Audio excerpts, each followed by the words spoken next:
Vous êtes bien sur RVR. Dans la chronique du cabinet d'hypnose de Noé Perret.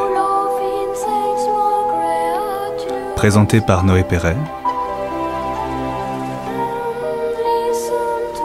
Hypnopraticien et formateur en hypnose. Sur Roanne et Lyon. Aujourd'hui, nous allons consacrer la chronique à vous faire comprendre la gestion de la douleur en hypnose. Pour modifier une douleur en hypnose, il faut d'abord comprendre de quoi elle est faite. La douleur est constituée de 3 tiers équivalents. Le premier tiers est la lésion nerveuse, c'est la douleur réelle.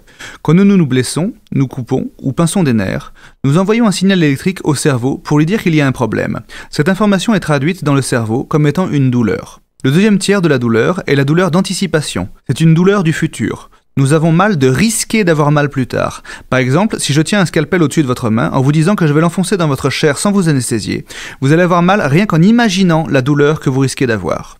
Le troisième et dernier tiers de la douleur est la douleur de rappel. C'est le fait de connaître un type de douleur et d'être capable d'imaginer sur soi-même l'effet qu'elle aurait.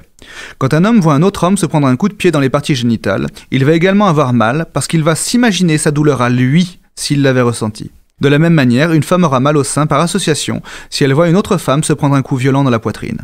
Pour avoir mal, il y a donc besoin de 3 constituants, la douleur réelle, la douleur d'anticipation et la douleur de rappel. Ce qui est fascinant, c'est que le cerveau n'a besoin que de 2 tiers de douleur pour avoir mal, car il va fabriquer de lui-même le 3e tiers. Par exemple, un étudiant qui va anticiper et se rappeler une douleur au ventre au moment de passer un examen va se provoquer des maux de ventre colossaux sans aucune lésion nerveuse.